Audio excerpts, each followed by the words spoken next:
Bienvenue à tous dans cette nouvelle exploration. On plonge aujourd'hui dans le livre Atomic Habits de James Clear. Ah, Atomic Habits. Vous l'avez peut-être déjà lu. Oui, Mais notre but, c'est d'aller plus loin. oui, c'est ça. On veut décortiquer les concepts et voir comment on peut les appliquer. Aller en profondeur, Concrètement. c'est ça. Pas juste résumer. Absolument. On va vraiment analyser les techniques. Ouais. Ce qui est intéressant avec Atomic Habits, c'est que James Clear, il ne se contente pas de donner des conseils. Oui. Il nous raconte son histoire. Oui, son histoire personnelle. Une histoire qui montre bien que les petits changements peuvent avoir un impact énorme. Exactement. Il a subi une grave blessure au lycée. Ah oui. Un coup dur. Ah. Ça aurait pu mettre fin à ses rêves sportifs. Hmm. Mais c'est pendant sa convalescence qu'il découvre le pouvoir des petites habitudes. C'est ça. Il commence à faire des changements infimes. Et là, tout bascule. C'est fascinant de voir comment il utilise son expérience personnelle. Ouais. Pour illustrer l'idée que même des actions en apparence insignifiantes peuvent entraîner des résultats remarquables. Incroyable. Et pour appuyer cette idée, il nous raconte l'histoire de l'équipe cycliste britannique. Ah oui, l'équipe cycliste britannique. L'équipe qui était loin d'être la meilleure a réussi à dominer les Jeux Olympiques et le Tour de France, Impressionnant. en se concentrant sur ce qu'on appelle les gains marginaux. Les gains marginaux. Ils ont cherché à s'améliorer de 1% dans tous les domaines. Vraiment dans tout. De l'alimentation des coureurs à la position de leurs mains sur le guidon. Incroyable. Exactement. C'est l'idée que chaque petite amélioration s'ajoute aux autres. Et qu'au fil du temps, l'impact devient exponentiel. Exponentiel. On peut faire le parallèle avec les intérêts composés en finance. Oui, je vois. Au début, les gains semblent minimes. Oui, Mais sur le long terme, l'effet cumulatif est spectaculaire. c'est vrai. Et ce concept de gains marginaux ne se limite pas au sport. Ah non. On le retrouve dans le monde de l'entreprise de la technologie, même dans le développement personnel. D'ailleurs, si on y réfléchit bien, ce principe s'applique à la formation des habitudes. Tout à fait. Chaque petite action que l'on répète, jour après jour, contribue à façonner qui on est et ce qu'on réalise. Absolument. Et c'est là que la notion d'identité entre en jeu. L'identité. Clear insiste sur le fait que pour changer durablement, il faut commencer par changer notre vision de nous-mêmes, notre identité. C'est une idée un peu abstraite. Oui. Concrètement, comment est-ce qu'on change notre propre image? En exemple simple, imaginons que vous voulez vous mettre au sport. Au lieu de vous dire « Oh, faut que je baisse du poids », Oui. essayez de vous dire « je suis une personne sportive ». OK. En intégrant cette nouvelle identité, vous allez naturellement commencer à agir en accord avec elle. Je comprends. Vous allez choisir de faire du sport. Oui. Non pas par obligation, mais parce que c'est ce que font les personnes sportives. OK, je comprends mieux. C'est en modifiant notre perception de nous-mêmes que l'on change nos actions Exactement. de manière durable. C'est un changement de fond Ouais. qui va bien au-delà de la simple volonté. Et une fois que vous avez compris l'importance de l'identité, vous pouvez commencer à travailler sur la formation des habitudes elles-mêmes. Claire a décomposé ce processus en 4 étapes. 4 étapes. Le déclencheur, l'envie, OK. la réponse et la récompense. Le déclencheur, l'envie, la réponse et la récompense. Pour illustrer ces étapes, il utilise l'exemple d'un chat qui apprend à sortir d'une boîte. Un chac. Oui, c'est une image qui parle à tout le monde. Oui, c'est vrai. Imaginez un chat enfermé dans une boîte avec un levier. OK. Au début, il va explorer la boîte au hasard. Et par hasard, il va actionner le levier Oui. et la porte va s'ouvrir. C'est le déclencheur. Exactement. L'élément qui va initier l'habitude. Ensuite, le chat va recommencer à explorer la boîte. Et cette fois-ci, il va avoir envie de sortir. L'envie. C'est la deuxième étape. Le désir qui motive l'action. Et la troisième? La troisième étape, c'est la réponse, l'action en elle-même. Regarde. Le chat va actionner le levier. Et il obtient sa liberté. Tout à fait. Et enfin, la quatrième étape, c'est la récompense. La liberté. La porte s'ouvre et le chat obtient sa liberté. C'est la récompense. C'est la satisfaction, le plaisir qui va renforcer l'habitude. OK, donc on a le déclencheur, l'envie, la réponse et la récompense. C'est simple à comprendre, mais comment est-ce qu'on l'applique à nos propres habitudes? Eh bien, justement, une fois qu'on a compris ces 4 étapes, on peut utiliser les techniques que Clear propose pour rendre les bonnes habitudes plus évidentes, plus attractives, plus faciles et plus satisfaisantes. On va décortiquer tout ça. Prenons l'exemple de la première loi du changement de comportement. Rendre l'habitude évidente. Rendre l'habitude évidente. Oui. Alors là, j'avoue que j'ai été surprise par la simplicité de certaines techniques. Oh oui. Par exemple, le tableau de bord des habitudes. Oui. Ça peut avoir un réel impact. Oui, c'est une technique qui peut paraître basique, mais qui est très efficace. Il s'agit de noter toutes vos habitudes quotidiennes, celles que vous jugez bonnes comme celles que vous voulez changer. Okay. L'objectif est de prendre conscience de vos comportements automatiques et d'identifier les déclencheurs qui les provoquent. Et ça nous permet d'être plus attentifs à nos actions, de ne plus les faire machinalement, C'est ça? de pouvoir les modifier Exactement. consciemment. Et pour rendre la mise en place d'une nouvelle habitude encore plus évidente, on peut utiliser la technique des intentions de mise en œuvre. Les intentions de mise en œuvre. C'est une formule Toute simple. Si X se produit, alors je ferai Y. Par exemple, Si je rentre du travail, alors je ferai 30 minutes de sport. ah oui, au lieu de se dire je vais essayer de faire du sport ce soir, on définit un déclencheur précis et une action concrète. Oui, C'est beaucoup plus efficace. c'est beaucoup plus efficace car ça élimine le doute et ça rend l'habitude plus automatique. Tout à fait. Et pour aller plus loin, on peut jouer sur l'environnement Oui, pour rendre les bonnes habitudes plus évidentes. exactement. Par exemple, si vous voulez manger plus de fruits, placez un bol de fruits sur votre plan de travail. Ah oui, ces mots-là. En rendant le fruit plus accessible, on augmente les chances de le manger. Oui, Et à l'inverse, si on veut réduire sa consommation de sucreries, on peut les ranger dans un placard. exactement. Difficile d'accès. On peut vraiment jouer sur l'environnement pour influencer nos comportements et pour rendre les bonnes habitudes encore plus irrésistibles. On peut les rendre plus attractives. C'est la deuxième loi du changement de comportement. Plus attractive. Alors là, j'ai adoré la technique de la superposition d'habitudes. Oh, C'est tellement malin d'associer une nouvelle habitude à une ancienne, c'est ça. déjà bien ancrée dans notre routine. Oui, c'est une technique très efficace. Mhm. Par exemple, si vous avez l'habitude de prendre une tasse de café chaque matin, Oui. vous pouvez décider de méditer pendant 5 minutes juste après avoir terminé votre café. Ah oui, je vois. L'habitude du café devient alors le déclencheur de la nouvelle habitude de méditation. C'est brillant. Oui, On utilise le pouvoir des habitudes existantes pour en créer de nouvelles. exactement. Et pour rendre une habitude encore plus attractive, on peut utiliser la technique du regroupement de tentations. Le regroupement de tentations, ça m'intriguait. En fait, il s'agit d'associer une action que vous devez faire, mais que vous n'aimez pas forcément, Oui. à une action que vous adorez. Par exemple, vous pouvez écouter votre podcast préféré pendant que vous faites votre jogging. Ah oui, je vois. On transforme une corvée en un moment de plaisir. C'est ça, en associant l'action moins agréable à quelque chose que vous aimez vraiment. Vous augmentez sa valeur perçue et vous la rendez plus attractive. C'est malin. Et pour renforcer encore l'attractivité d'une habitude, Clear souligne l'importance de s'entourer de personnes qui partagent les mêmes valeurs, Absolument. les mêmes habitudes que nous. On a tous tendance à imiter le comportement des gens qui nous entourent. Si vos amis sont tous des sportifs, il y a de fortes chances que vous mettiez aussi au sport. C'est ce qu'on appelle l'effet de groupe. Exactement. C'est un phénomène puissant. Qui peut jouer en notre faveur. Oui, ou en notre défaveur. Ou en notre défaveur, si on s'entoure de personnes qui ont de mauvaises habitudes. Exactement. Il est donc crucial de choisir soigneusement son groupe d'influence. Et si on a du mal à se mettre à une nouvelle habitude, parce qu'elle nous semble trop difficile, trop exigeante. Dans ce cas, on peut appliquer la troisième loi du changement de comportement. La troisième loi.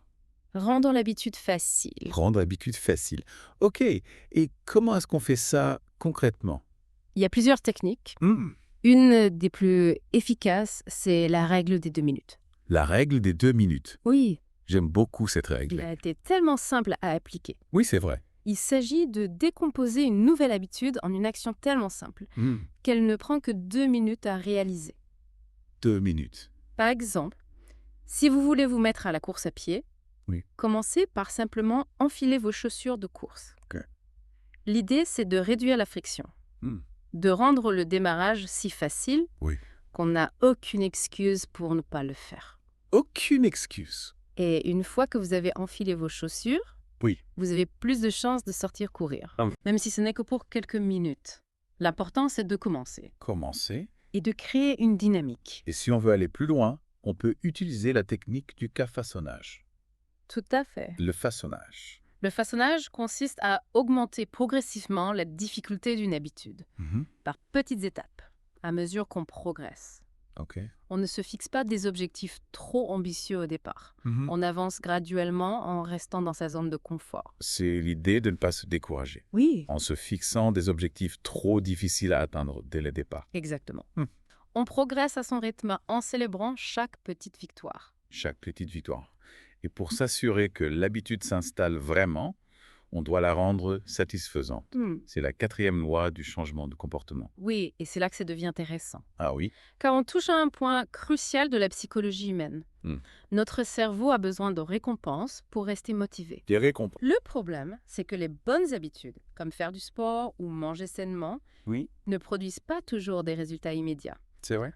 Comment est-ce qu'on crée une satisfaction immédiate pour rester motivé? C'est la question. Il y a plusieurs techniques pour ça. Une des plus efficaces consiste à utiliser des récompenses immédiates pour renforcer le comportement souhaité. Des récompenses immédiates. Par exemple. Imaginons que vous essayez d'arrêter de grignoter entre les repas. Chaque fois que vous résistez à la tentation, vous pourriez vous offrir une petite récompense. D'accord. Comme lire quelques pages d'un bon livre. Ou écouter votre musique préférée. Donc, on associe l'effort à une récompense tangible. Immédiate, pour rendre le processus plus agréable. Exactement. On peut aussi se servir d'un dispositif d'engagement. Un dispositif d'engagement. Pour renforcer les bonnes habitudes. Et décourager les mauvaises. C'est quoi un dispositif d'engagement? Il s'agit d'un contrat que l'on passe avec soi-même ou avec une autre personne. Pour rendre les mauvaises habitudes plus difficiles à mettre en œuvre. Plus difficile. Par exemple, si vous voulez arrêter de regarder la télévision le soir, vous pourriez demander à un ami de cacher la télécommande ou de vous couper l'accès à Internet après une certaine heure. C'est radical, mais efficace. L'idée, c'est de créer des obstacles pour rendre la tentation moins accessible. Moins accessible. Et plus difficile à satisfaire. Tout à fait. On peut aussi utiliser la technologie à notre avantage. Il existe des applications qui nous aident à suivre nos progrès. Tout à fait. À planifier nos séances de sport, à gérer notre budget, etc. C'est vrai. Ces outils peuvent être très utiles. Pour automatiser certaines tâches. Et nous libérer du temps et de l'énergie mentale. Exactement. Mais attention à ne pas tomber dans le piège de l'automatisation excessive. C'est vrai. Si on automatise tout, on risque de devenir passif. C'est ça. De perdre le contrôle de nos actions. L'idée, c'est d'utiliser la technologie comme un outil pour nous aider à atteindre nos objectifs. Et non comme une béquille qui nous empêche de faire des efforts. C'est un point important à rappeler. La technologie peut être un allié précieux. Mais il faut l'utiliser avec discernement. Et si on a mis en place toutes ces techniques, qu'est-ce qu'on peut faire de plus pour passer du statut de désimplement bonoba à vraiment excellenta? C'est une excellente question. Et c'est là qu'on entre dans une phase plus avancée du développement personnel. Il ne suffit pas d'adopter de bonnes habitudes.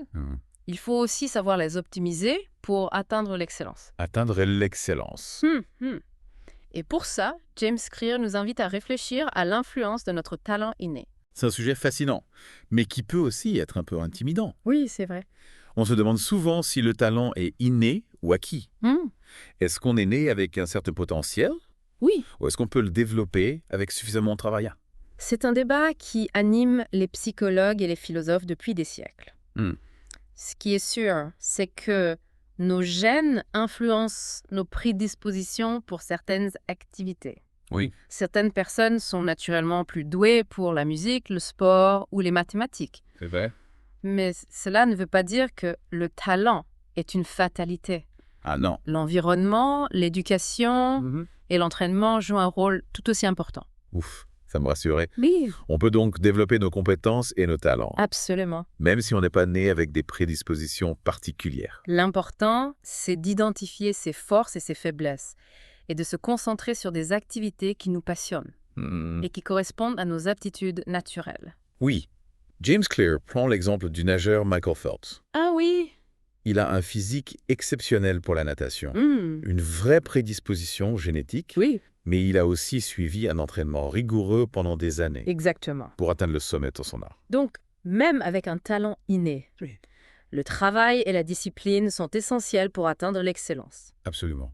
Et ce qui est intéressant, c'est que Michael Phelps a choisi de se concentrer sur un sport Oui, qui correspondait à ses prédispositions physiques. c'est ça. Il aurait pu choisir de faire du basketball ou du football, mais il a choisi la natation. Un sport où ses atouts physiques étaient maximisés. C'est une leçon importante. Oui. Pour maximiser nos chances de réussite, il est important de choisir des habitudes qui correspondent à notre personnalité et à nos forces. Tout à fait. Chaque individu a un profil psychologique unique, avec ses propres préférences et motivations. Certaines personnes sont plus extraverties, d'autres plus introverties. Certaines sont plus organisées, d'autres plus spontanées. C'est vrai. Il faut trouver des solutions qui s'adaptent à sa personnalité et à son mode de vie. Par exemple, si vous êtes une personne introvertie, Oui. il est peut-être plus judicieux de choisir une activité sportive individuelle, comme la natation ou la course à pied, Oui. plutôt qu'une activité collective, comme le football ou le basketball. Exactement. L'important, c'est de trouver des habitudes qui vous correspondent vraiment, qui vous motivent et qui vous donnent envie de les répéter jour après jour. Et si on a tendance à procrastiner, à remettre les choses au lendemain? C'est un problème courant. Oui. Mais heureusement, il existe des solutions. Ah, tant bien. Une des plus efficaces, c'est de se fixer des objectifs clairs et précis et de les décomposer en petites étapes faciles à réaliser. On en revient à la règle des minutes. Exactement. Il suffit de se concentrer sur le démarrage, sur les 2 premières minutes de l'action et de laisser la dynamique s'installer. Et une fois qu'on a commencé, on a plus de chances de continuer. Tout à fait. Et pour maintenir la motivation sur le long terme, il est important de trouver un équilibre entre la difficulté et la satisfaction. C'est-à-dire? Il faut se fixer des défis suffisamment stimulants pour rester motivé, mais pas trop difficiles pour éviter le découragement. Ok. C'est ce que l'on appelle le principe de boucle d'or. Boucle d'or. L'histoire de Boucle d'or et les 3 ours. Exactement. Oui, je connais. Il faut trouver la bonne mesure, le juste milieu entre trop facile et trop difficile. Ok, mais comment est-ce qu'on sait si on est dans la bonne zone de difficulté? Il faut écouter son corps et ses émotions. Si on se sent constamment frustré ou découragé, c'est peut-être que l'objectif est trop ambitieux. Oui. Si au contraire, on s'ennuie, c'est peut-être que l'objectif n'est pas assez stimulant. Donc, il faut trouver un équilibre entre le défi et le plaisir. Tout à fait. Et pour maintenir la motivation sur le long terme, il est important de varier les plaisirs et de s'accorder des récompenses de temps en temps. Des récompenses. On a déjà parlé des récompenses immédiates, mais il est important de varier les récompenses pour éviter de tomber dans la routine. Oui. On peut se faire un bon restaurant, un massage, un week-end à la campagne, tout ce qui nous fait plaisir et nous permet de recharger les batteries. C'est une excellente idée. Et pour éviter de stagner, de tomber dans la routine, de perdre en motivation, il est important de se remettre en question régulièrement. Absolument. Il faut savoir prendre du recul, analyser ses progrès, identifier ses points faibles et se fixer de nouveaux objectifs. C'est ce qu'on appelle à l'amélioration continuée. Exactement. Il ne faut jamais cesser d'apprendre, de se perfectionner et de chercher de nouvelles façons de s'améliorer. Et poursuivre nos progrès. Oui. Identifier les points à améliorer. On peut utiliser des outils de suivi. Oui, il existe des applications qui permettent de suivre nos habitudes, nos performances sportives, notre alimentation. On peut aussi tenir un journal, un carnet de notes pour consigner nos pensées, nos émotions, nos observations. L'important, c'est de trouver un système qui nous convient, qui nous permette de visualiser nos progrès, de rester motivés. Tout à fait. Et pour renforcer l'engagement et la discipline, on peut utiliser la technique du contrat d'habitude. Le contrat d'habitude. En quoi ça consiste? C'est un contrat écrit que l'on passe avec soi-même ou avec une autre personne pour s'engager à respecter une certaine habitude et pour définir les conséquences en cas de non-respect de l'engagement. Donc on se met une pression supplémentaire en officialisant notre engagement. Exactement. Et on peut même ajouter une dimension sociale en partageant notre contrat avec nos amis ou notre famille. L'idée, c'est de se créer un système de soutien, Oui. de responsabilisation, pour augmenter nos chances de réussite. Tout à fait. Et pour maintenir la motivation sur le long terme, il est important de célébrer ses victoires, Célébrer les victoires. même les plus petites. Oui, c'est vrai. On a souvent tendance à se focaliser sur nos échecs, C'est ça. nos points faibles. Il est important de reconnaître ses progrès, de se féliciter pour ses efforts et de s'accorder des récompenses pour célébrer ses réussites. Cela permet de renforcer la confiance en soi Oui. et de rester motivé. Et parfois, célébrer ses victoires, c'est aussi reconnaître quand une habitude est devenue tellement ancrée qu'elle fait partie intégrante de notre vie. On n'y pense même plus. On la fait naturellement. C'est vrai. Et ça me fait penser à une anecdote fascinante que Clear raconte dans son livre. Il parle d'une étude sur le lavage des mains à Karachi, au Pakistan. Ah oui, l'étude de Stephen Luby, c'est un excellent exemple de l'impact que peut avoir une simple habitude sur la santé publique. Pour rappel, Luby a mené cette expérience dans les bidonvilles de Karachi, où l'accès à l'eau potable et aux installations sanitaires était très limité. Une situation où les maladies se propageaient facilement, surtout chez les enfants. Exactement. Luby a voulu tester l'impact du lavage des mains avec du savon sur la propagation des maladies. Il a distribué du savon gratuitement à certaines familles et les a encouragés à se laver les mains à des moments clés de la journée, comme avant de manger et après être allés aux toilettes. Et les résultats ont été spectaculaires, si je me souviens bien. Absolument. Le taux de diarrhée a chuté de plus de 50%, celui de pneumonie a baissé de près de moitié. Et celui d'impétigo, une infection cutanée bactérienne, a diminué d'un tiers. Imaginez l'impact sur la vie de ces familles. C'est incroyable de voir qu'une simple habitude d'hygiène a eu un impact aussi important sur la santé de ces enfants. Et ce qui est encore plus remarquable, c'est que 6 ans plus tard, la plupart des familles qui avaient reçu du savon continuaient de se laver les mains régulièrement. Même si on ne leur fournissait plus de savon gratuitement, l'habitude était devenue tellement ancrée qu'elle s'était maintenue dans le temps. C'est la preuve que la satisfaction est essentielle pour la formation d'habitudes durables. Dans ce cas précis, le simple fait de se sentir propre et frais après s'être lavé les mains a suffi à renforcer l'habitude. Et ça me rappelle l'histoire du chewing-gum. Du chewing-gum, quel est le rapport avec le lavage des mains? Eh bien, à première vue, aucun. Mais si on y réfléchit bien, le chewing-gum est un excellent exemple d'une habitude qui a été rendue satisfaisante grâce à l'ajout d'un élément agréable. Le goût. Au début, le chewing-gum était plutôt fade et insipide. Mais quand William Wrigley Jr. a lancé son chewing-gum à la menthe verte et aux fruits, le produit est devenu beaucoup plus attrayant. Et l'habitude de mâcher du chewing-gum s'est répandue comme une traînée de poudre. Ah oui, je comprends. Wrigley a compris qu'en rendant l'expérience agréable, il pouvait créer une habitude qui se maintiendrait dans le temps. Et c'est une leçon importante pour nous aussi.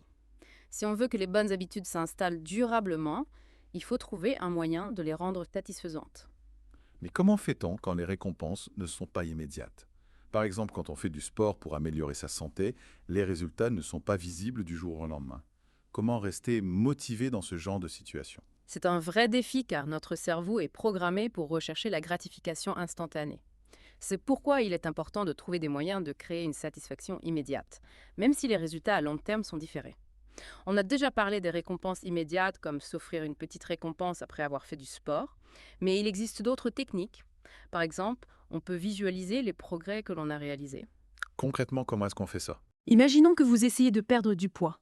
Vous pourrez prendre des photos de vous-même régulièrement pour voir l'évolution de votre corps. Ou si vous essayez d'écrire un livre, vous pourriez tenir un journal de bord pour suivre le nombre de mots écrits chaque jour. L'idée, c'est de se donner une preuve tangible de ces progrès pour renforcer la motivation. C'est une façon de rendre l'invisible visible en quelque sorte. On peut aussi utiliser des outils de suivi visuel comme des graphiques ou des tableaux de bord pour suivre l'évolution de nos habitudes. Clear parle de la technique du trombone par exemple. Oui, c'est une technique simple mais efficace. On prend 2 bocaux et une pile de trombone. Chaque fois que l'on réalise l'action souhaitée, on déplace un trombone d'un bocal à l'autre. C'est une façon ludique et visuelle de suivre ses progrès. Et ça permet de transformer une action abstraite, comme écrire 500 mots, en une action concrète, déplacer un trombone. C'est une façon de concrétiser ses efforts et de les rendre plus tangibles. Exactement. Et puis, il ne faut pas oublier l'importance de la persévérance.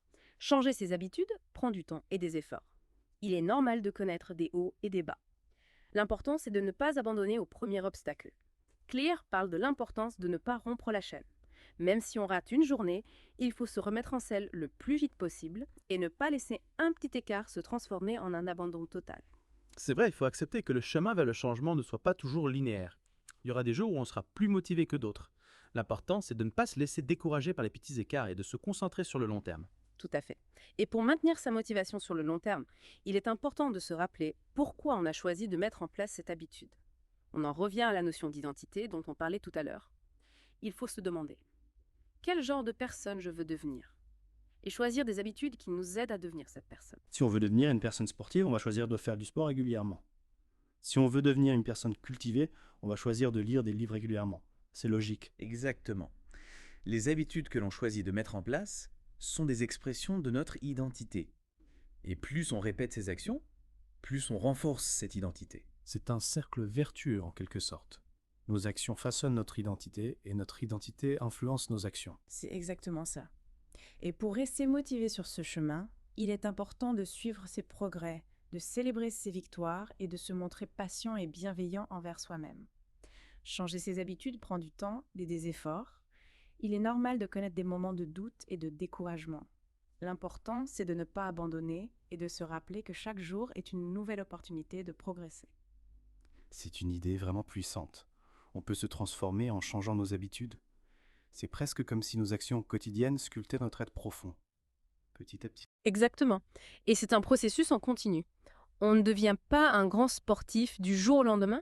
C'est en répétant les actions d'un athlète, en s'entraînant régulièrement, en adoptant une alimentation saine, que l'on intègre progressivement cette identité. C'est une image qui parle. On se construit, on se façonne jour après jour, à travers nos choix et nos actions. Absolument. Et ce qui est magnifique, c'est que ce processus est sans fin. On peut toujours s'améliorer, se perfectionner, se transformer. Il n'y a pas de limite à ce qu'on peut accomplir si on comprend ce principe. C'est une vision vraiment inspirante et responsabilisante. Elle nous dit qu'on a le pouvoir de choisir qui on veut devenir, et que ce pouvoir se trouve dans les petites actions du quotidien. Exactement. Alors n'attendez plus. Commencez dès aujourd'hui à construire la vie dont vous rêvez. Pas besoin de changements radicaux. Commencez simplement par une petite habitude à la fois. C'est un excellent conseil. Merci pour cette plongée fascinante au cœur du livre Atomic Habits. J'espère que cette exploration vous a donné des clés pour comprendre le pouvoir des habitudes et pour les mettre à votre service. Moi aussi. N'oubliez pas que chaque petite action compte. Chaque pas, aussi petit soit-il, vous rapproche de vos objectifs. Alors n'abandonnez jamais, persévérez, et vous finirez par atteindre votre plein potentiel. À bientôt pour une nouvelle exploration au cœur d'un sujet captivant.